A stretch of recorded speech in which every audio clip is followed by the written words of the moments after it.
Bonjour à chacun, chacune. Alors, d'abord une petite question. Est-ce que quelqu'un sait d'où ça vient? C'est une petite intrigue du dimanche matin. Helma? D'accord, un grand merci Helma, parce que tu t'en occupes régulièrement. Justement, ça a été trouvé par Philippe et on ne savait pas trop pourquoi c'était du côté de l'école maternelle. Voilà, on voulait, comme ça c'est le plus simple, on sait qu'il n'y a pas de souci. Merci. Oui, on a aussi la fête Allume ta lumière qui aura lieu le 3 novembre pour les enfants de 4 à 10 ans.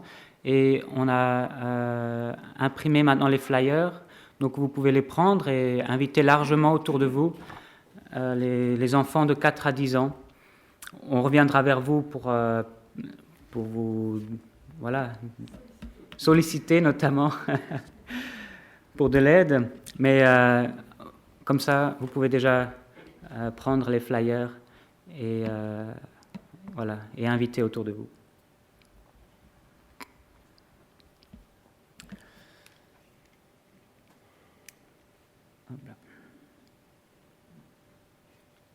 Très bien. Quelle idée de mettre un marteau et un diamant sur la même image, n'est-ce pas? Quelle idée? Qui aurait idée de casser un diamant avec un marteau? Déjà, si on en a un de diamant, on est content.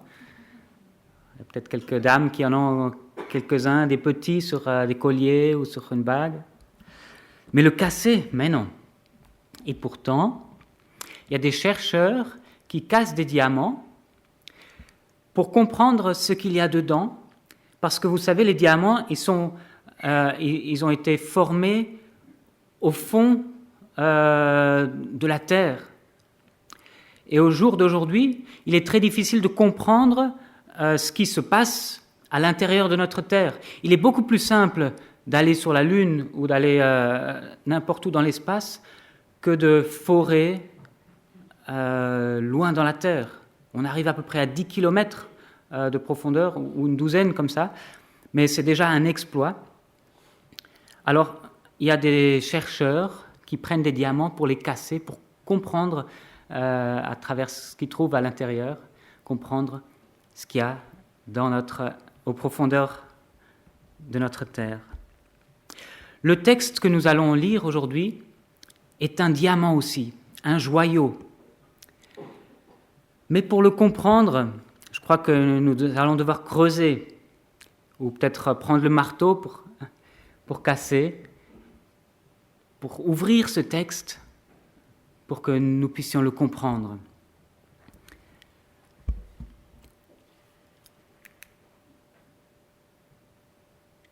C'est le texte de Marc, chapitre 8, les versets 11 à 21. Je vous invite à ouvrir vos Bibles pour lire avec moi. Marc 8, versets 11 à 21.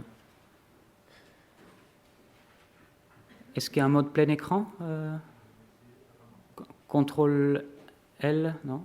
D'accord. Tout en bas, F12. Oui. F12. Merci. Je lis donc dans Marc, chapitre 8, les versets 11 à 21. Les pharisiens survinrent, commencèrent à discuter avec Jésus et pour l'éprouver, lui demandèrent un signe venant du ciel.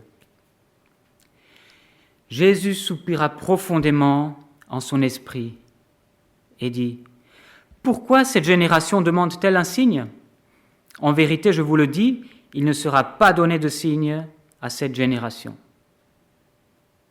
Puis il les quitta et s'embarqua de nouveau pour passer sur l'autre rive.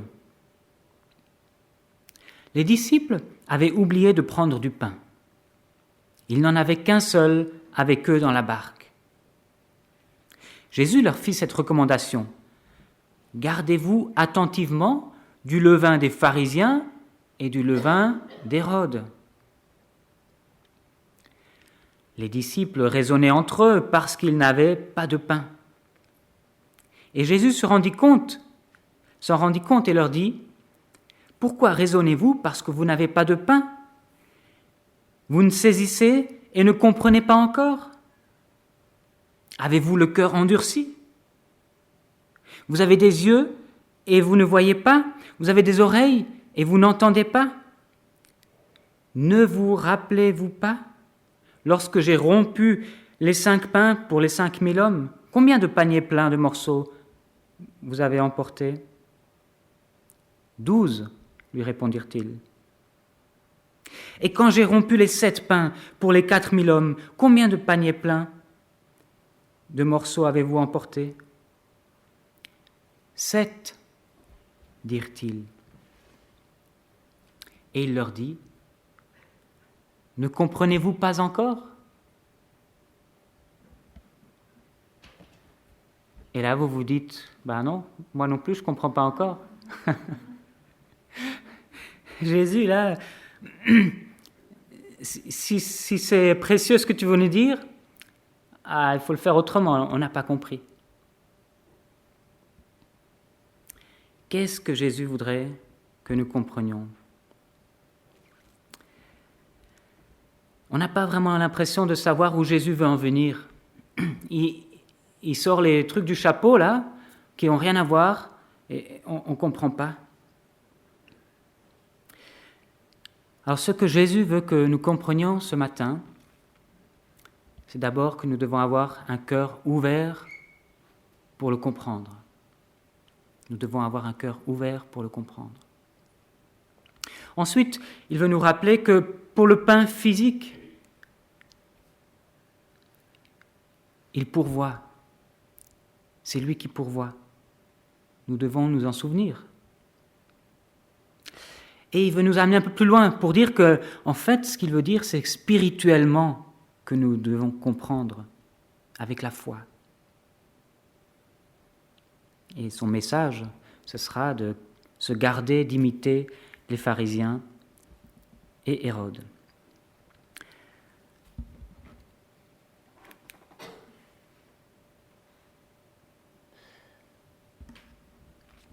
Voilà, il commence avec l'histoire du cœur. Il faut un cœur ouvert pour comprendre Jésus. Les pharisiens et le peuple ne comprenaient pas.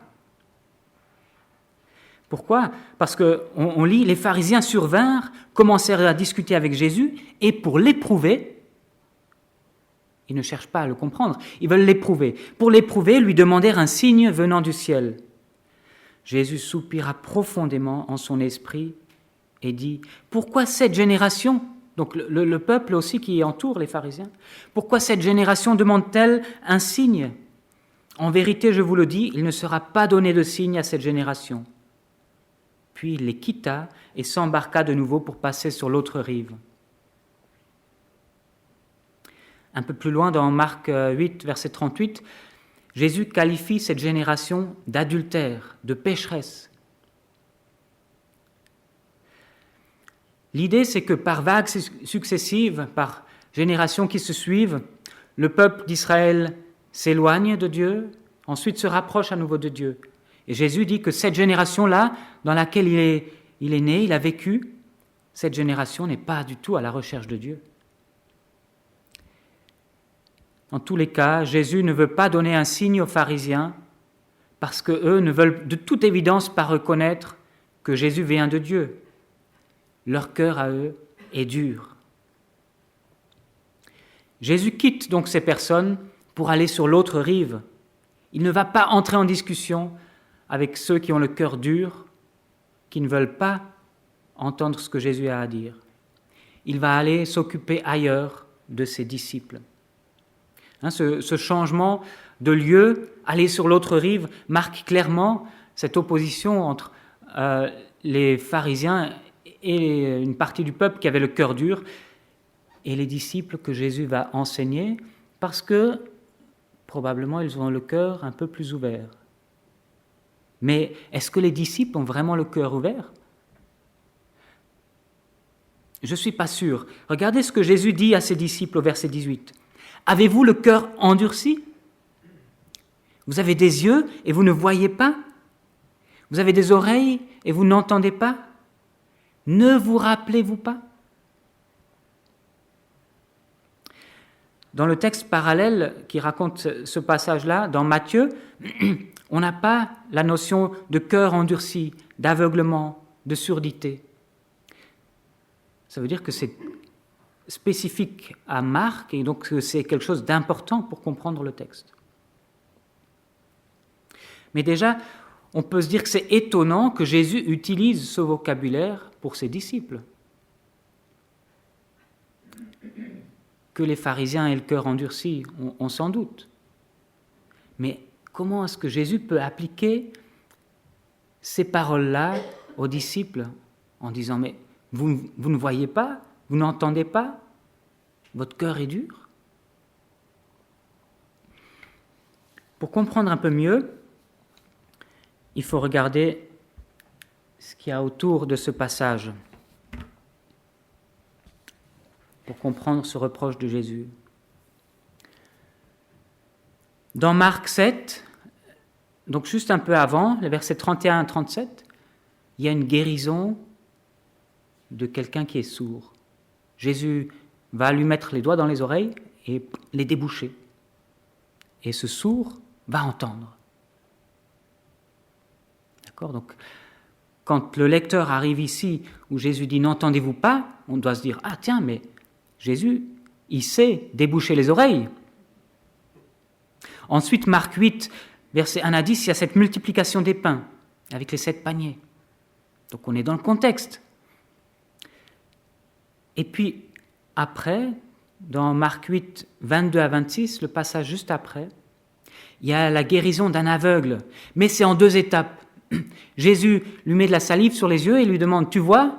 Alors celui qui était aveugle dit « Je vois des hommes, on dirait des arbres qui se déplacent. » Ce n'était pas encore ça. Alors Jésus prie encore une fois pour lui, et là il voit. Pourquoi est-ce que cette guérison de l'aveugle devait se faire en 2 étapes ? Parce qu'il n'y a pas juste la vue physique, parce qu'il y a aussi la vue spirituelle. Et c'est bien ça que reproche Jésus à ses disciples. Vous avez des yeux, vous. Pas besoin que je vous guérisse physiquement, mais vous ne voyez pas.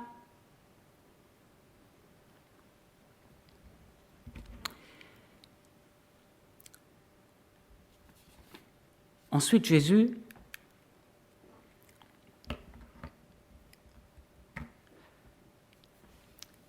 comprend que les disciples, le centre de leur attention dans cette histoire, c'est l'histoire du pain. Ils ont oublié de prendre du pain. Ils n'en avaient qu'un seul avec eux dans la barque. Jésus veut leur rappeler que pour cela, il pourvoit. Il n'y a pas besoin de s'inquiéter. Donc on lit que les disciples étaient en train de raisonner entre eux parce qu'ils n'avaient pas de pain. Ils discutaient, mince, comment on va faire ? Voilà, on traverse le lac, on va arriver de l'autre côté, il n'y aura pas de magasin. Est-ce qu'on ne va pas manger ce soir ? Enfin, bon, déjà, je me suis posé la question, comment est-ce qu'on peut oublier de prendre du pain en voyage ? C'est quand même un peu gros, quoi. Quand vous partez, vous faites une excursion, vous ne partez pas sans le sandwich, ou alors vous avez prévu d'aller au restaurant à tel endroit parce que vous savez qu'on peut s'arrêter. Pendant nos vacances en vélo, c'était toujours la question, est-ce qu'on va trouver un magasin avant qu'on n'ait plus rien, parce qu'on pouvait juste transporter pour 24 heures de nourriture. Et donc, on devait toujours se préoccuper, est-ce qu'on va trouver un magasin en chemin pour avoir à manger pour la suite du voyage ? C'est une évidence quand on voyage. Comment est-ce que les disciples en sont arrivés à oublier ça ? Et visiblement, cet oubli prenait maintenant toute la place dans leur tête. C'était comme un filtre. Ils interprétaient tout à travers ça, c'était tellement important, on a oublié le pain. Alors quand Jésus dit « Gardez-vous attentivement du levain des pharisiens et du levain d'Hérode », Ils ne pouvaient pas penser à autre chose qu'au pain qu'ils avaient oublié. Mais Jésus ne se soucie pas du pain. Jésus se rend compte combien ils sont attachés au matériel. Et Jésus leur dit, « Pourquoi raisonnez-vous parce que vous n'avez pas de pain ?» Ils en ont quand même un d'ailleurs. « Vous ne saisissez pas, vous ne comprenez pas encore. Lorsque j'ai rompu les 5 pains pour les 5000 hommes, combien de paniers pleins de morceaux vous avez emportés ? 12. Donc il y avait des restes. 12 paniers pleins. Et quand j'ai rompu les 7 pains pour les 4000 hommes, combien de corbeilles pleines de morceaux avez-vous emportés ? 7. Le miracle ne s'est pas produit qu'une seule fois, mais 2 fois. Et Jésus leur dit, ne comprenez-vous pas encore ? Ne comprenez-vous pas qu'il n'y a pas besoin de s'inquiéter pour le matériel ? Il n'y a pas besoin de s'inquiéter pour les biens matériels. Jésus s'en occupe. Et d'ailleurs, ils avaient un pain avec eux, Jésus aurait très bien pu le multiplier encore une fois. Il l'a fait 2 fois, pourquoi pas une 3e fois pour eux ?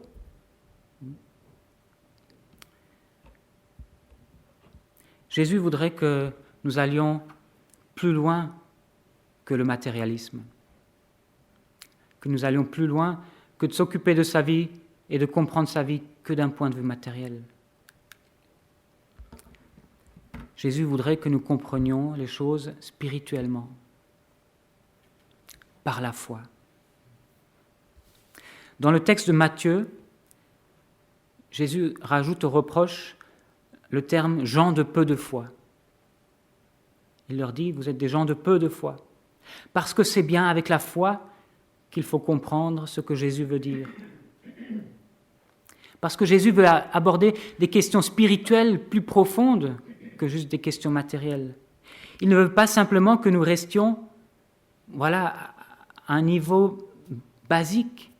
Il veut que nous allions plus loin à l'intérieur de nous-mêmes, que nous comprenions le projet de Dieu, que nous saisissions et que nous comprenions, dit le verset 17. Il y a 2 verbes là, ensemble, saisir et comprendre. Alors, qu'est-ce qu'il y a à comprendre ?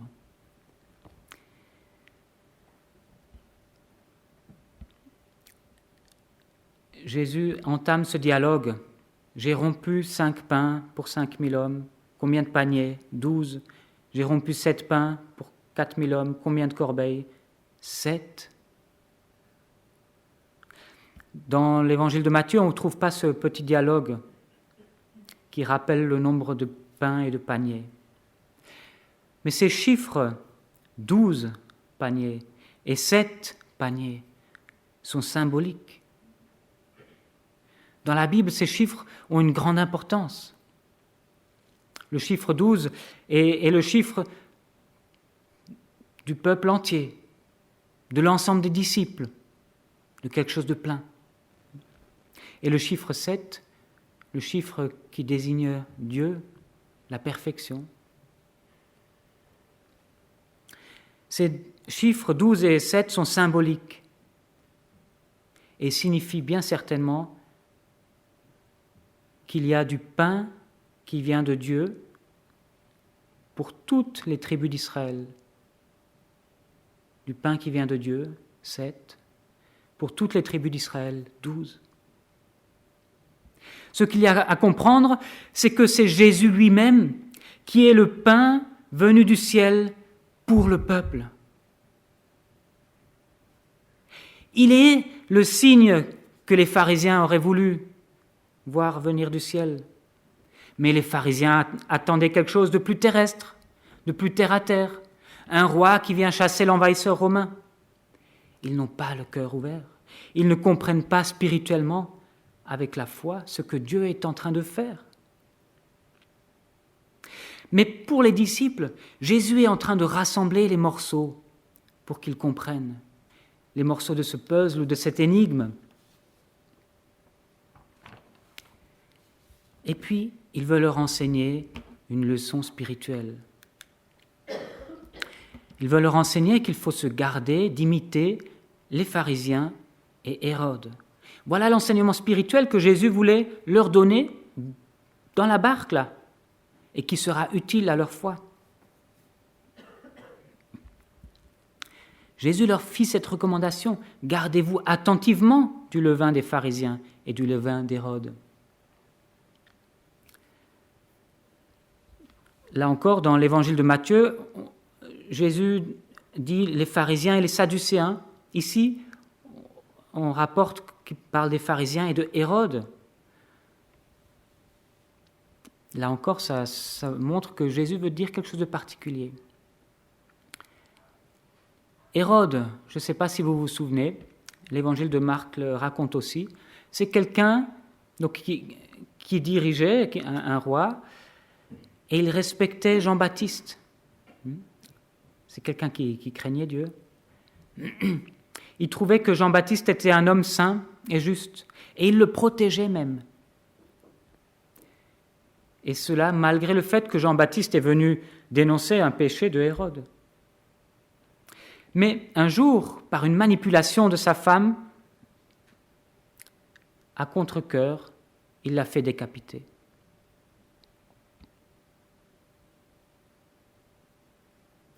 Et au moment où, dans le palais d'Hérode, on se pose la question, qui est ce Jésus maintenant ? Certains disent que c'est Jean-Baptiste qui est ressuscité, et alors Hérode se réjouit de ça. Tout d'un coup, lui qui avait du remords d'avoir fait décapiter Jean-Baptiste, il se dit « Ah ben, c'est super, c'est Jean-Baptiste qui est ressuscité ». Hérode est donc l'homme qui reconnaît ce qui vient de Dieu, mais qui l'échange contre autre chose, et qui se réjouit quand ça revient. Je ne sais pas, ça vous parle dans votre vie ? Se réjouir de ce qui vient de Dieu, et puis après, voilà, on fait autrement, on le laisse de côté, parce qu'on a trouvé plus simple, mieux. Et quand ça revient, quand Dieu se manifeste à nouveau à nous, on se réjouit à nouveau.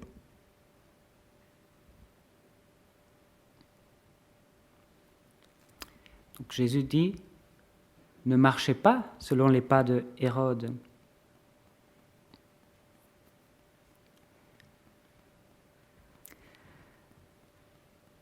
Les disciples avaient peut-être un peu le comportement de Hérode. Après avoir connu des réalités spirituelles, on peut penser aux multiplications des pains, ils reviennent à des inquiétudes terrestres. Les disciples ressemblent peut-être aussi un peu aux pharisiens. Les pharisiens, c'est ceux qui devraient reconnaître ce qui vient de Dieu, mais à cause du cœur dur, ne le reconnaissent pas. Ils n'appliquaient que des préceptes humains, se laver les mains, par exemple, pour prendre le pain avec des mains pures. C'est ça qui était important pour les pharisiens. Mais quand Dieu vient personnellement à la rencontre de son peuple, ils sont aveugles, ils ne reconnaissent pas. Nous aussi, nous pouvons nous poser la question, est-ce que certaines fois nous ressemblons à Hérode ou nous marchons dans les pas d'Hérode? Est-ce que certaines fois nous marchons dans les pas des pharisiens? Jésus termine avec cette question finale. Ne comprenez-vous pas encore? Alors qu'est-ce que le lecteur de l'évangile de Marc peut comprendre? Qu'est-ce que les disciples devaient comprendre maintenant? Il semble qu'il y avait 3 problèmes. Les disciples devaient avoir compris que Jésus est de Dieu, parce que les signes miraculeux que Jésus a faits ne trompent pas. Mais ils ont peut-être aussi un peu le cœur endurci, les oreilles et les yeux bouchés, comme les pharisiens. Ensuite, les disciples devraient comprendre qu'ils n'ont pas besoin de s'inquiéter du manger et du boire. Ils ont les yeux rivés sur les réalités terrestres. Même avec leur pain qu'ils avaient avec eux, ils auraient dû se dire que Jésus sera capable de nourrir tout le monde? Et puis, les disciples devraient comprendre les choses spirituelles dont Jésus les enseigne et ne pas tout prendre au premier degré. Le lecteur aussi, en lisant l'évangile de Marc, devrait comprendre ça. Mais pas si on tire le texte hors de son contexte. Vous allez voir maintenant le diamant. Le diamant dont ce texte est quelque part l'apothéose, le plus beau côté. Quand on lit ce texte dans son contexte, déjà au chapitre 6, on a une mention très étonnante. Jésus envoie ses disciples et leur dit « Vous y allez sans pain. » Sans pain. Vous allez en mission, vous n'avez pas besoin de prendre du pain avec. Ensuite, un peu plus tard, on a justement la mort de Jean-Baptiste par Hérode, que je vous ai raconté tout à l'heure. Après, on a la première multiplication des pains. Oui, parce que Jésus peut tranquillement envoyer ses disciples sans pain. Quand ils reviennent, il peut leur distribuer du pain à volonté. Un peu plus tard, on a ce miracle étonnant où Jésus marche sur l'eau et avec cette mention que les disciples, pas qu'ils étaient étonnés que Jésus marchait sur l'eau, mais qu'ils n'avaient pas compris le miracle des pains à cause de leur cœur endurci. Donc le lecteur, en lisant, il doit se dire, oui, il y a vraiment un problème de cœur si on ne comprend pas les choses spirituellement. En Marc 7, il y a des pharisiens qui s'offusquent parce que les disciples ne suivent pas les traditions, notamment le lavage des mains pour prendre les pains, pour tenir le pain. Et Jésus leur répond et leur dit, mais vous volez le pain qui devrait revenir à vos parents.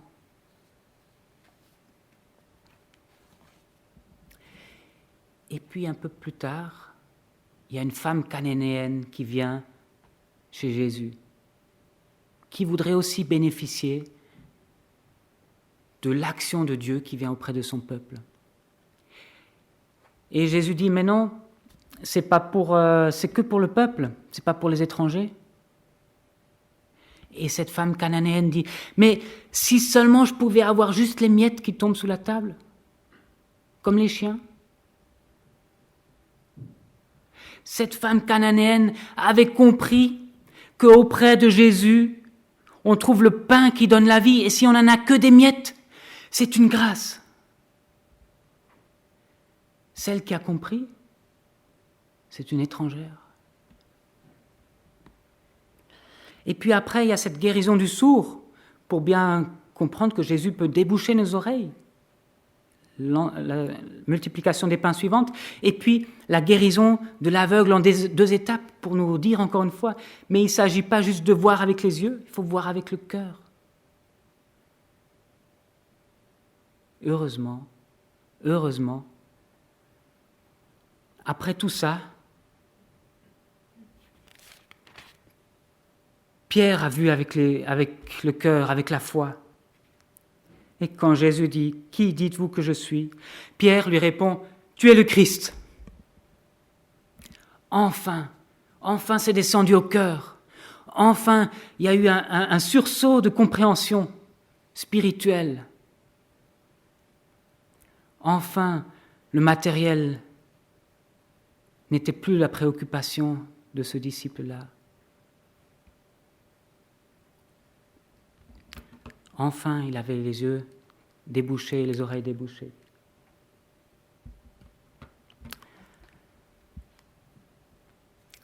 Alors ce texte, qui est dans une construction magnifique tout au long des chapitres, et qui nous interpelle avec cette question « Ne comprenez-vous pas encore ? Est-ce que vous avez encore le cœur dur ?» Comment pouvons-nous le vivre concrètement ?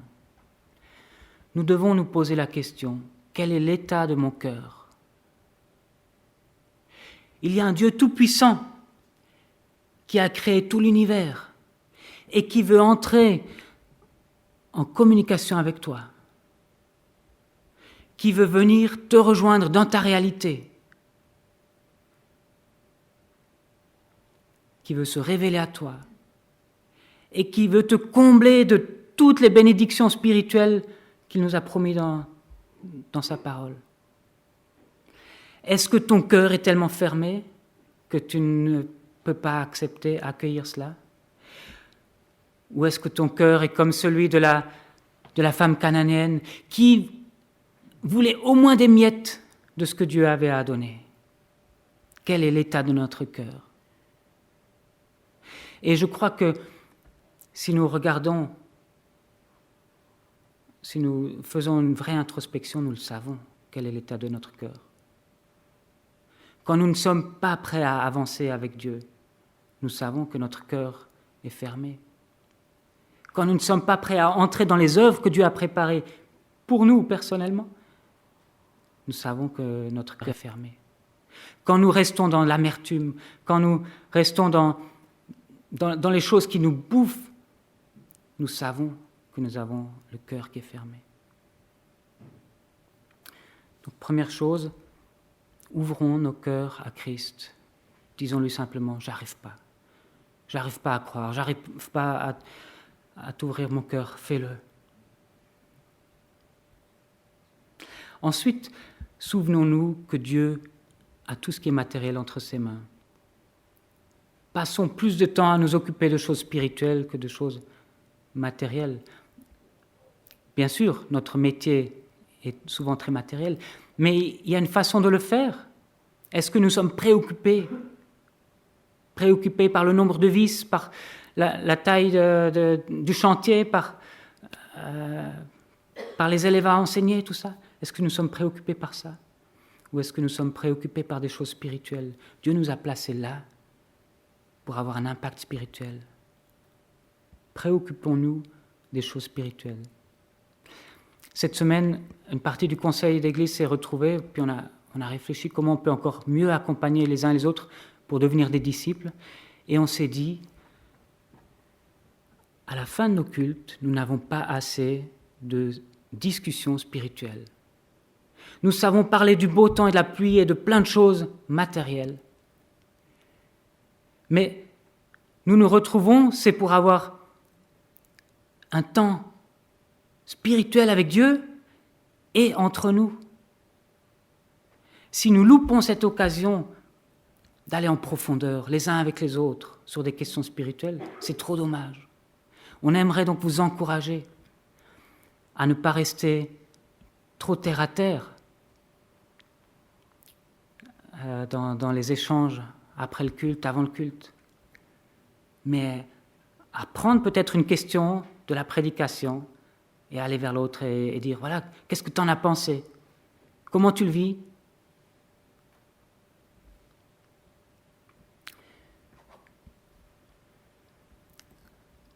Voilà, recherchons les réalités spirituelles que Jésus veut nous faire comprendre.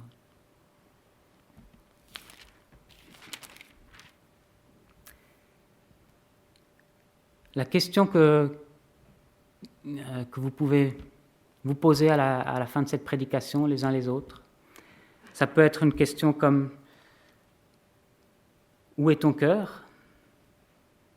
Bon, on ne peut peut-être pas la poser à chacun. Peut-être déjà une question assez intime, mais pourquoi pas?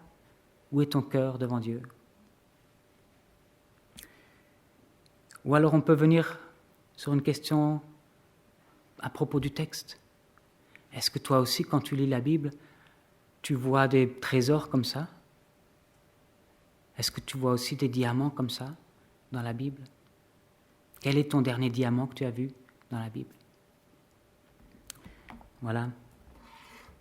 Je vais m'arrêter là et rendre grâce à Dieu. Père Céleste, merci pour ta parole tellement précieuse.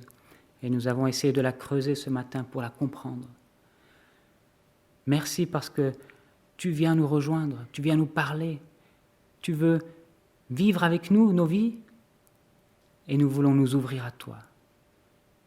Nous voulons te laisser marcher avec nous, te laisser transformer nos vies. Ouvre nos cœurs, Seigneur. C'est ma prière pour chacun d'entre nous. Amen.